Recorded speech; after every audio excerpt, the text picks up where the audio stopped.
New York mornings don't wake up gently. They explode into life, sirens screaming, subway grates breathing steam, and people moving like their lives depend on being 10 minutes early. That Monday was no different, except it was the day my entire life decided to pivot. I was 28, an operations coordinator at Hartwell and Pierce, a high-rise consulting firm planted right in Midtown Manhattan. I wasn't anyone important, just another guy who knew how to fix problems before they reached the executive floor. That was my reputation: reliable, invisible, replaceable. And then there was Evelyn Hartwell, my boss. She was 42, a senior partner, and one of those women people whispered about in hallways. Not because of gossip, but because of presence. She walked like she owned gravity.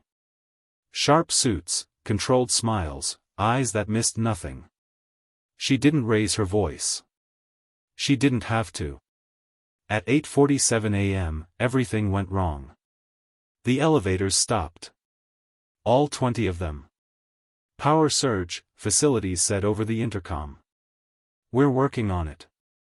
That wouldn't have been a disaster, except Evelyn had a critical investor meeting in exactly 25 minutes. On the 20th floor. I was standing near reception when she stepped out of her office. "Why aren't the elevators moving?" she asked. Every head turned toward me. Because somehow, problems always landed at my feet. "They're down," I said. "Facilities is rebooting the system."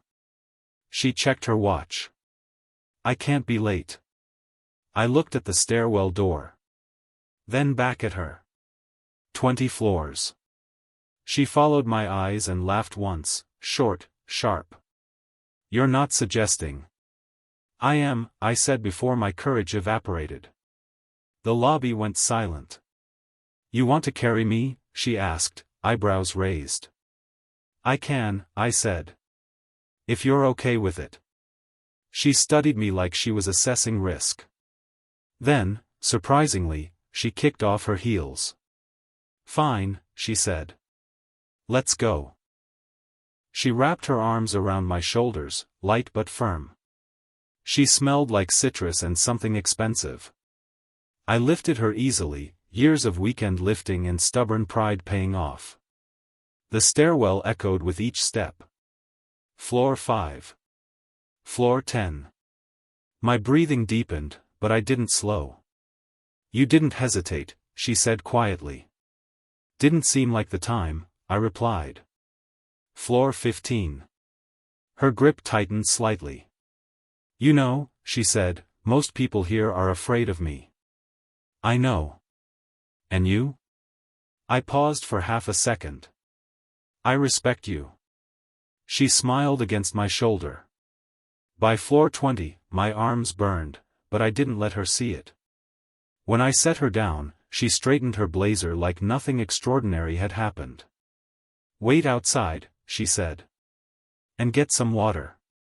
She walked into the meeting. I leaned against the wall, heart racing, wondering what I had just done. 2 hours later, the elevators were working again. Evelyn stepped out of the conference room, calm and composed. She stopped when she saw me. "Walk with me," she said. I did. Inside her office, she closed the door. "They loved the pitch," she said. "We secured the funding." "That's great," I replied. She turned toward me slowly. "You carried me up 20 floors without asking for anything." "I didn't expect anything." Her lips curved into a softer smile, one I'd never seen before. "Wanna have dinner with me?" The room went silent again, but this time, it was just us. I should have said no. Policies. Power dynamics. Common sense. Instead, I said, yes. Dinner wasn't flashy. A quiet Italian place in Soho. Candlelight. Wine she chose without looking at the menu. "You're different outside the office," she said. "So are you." She laughed, a real laugh. That night stretched into hours. Stories. Confessions. Long pauses that said more than words. When we stood outside the restaurant, she hesitated. "This can't be careless," she said. "I don't do careless," I replied. She leaned in and kissed me, slow, deliberate. We kept it quiet. Early mornings. Late nights.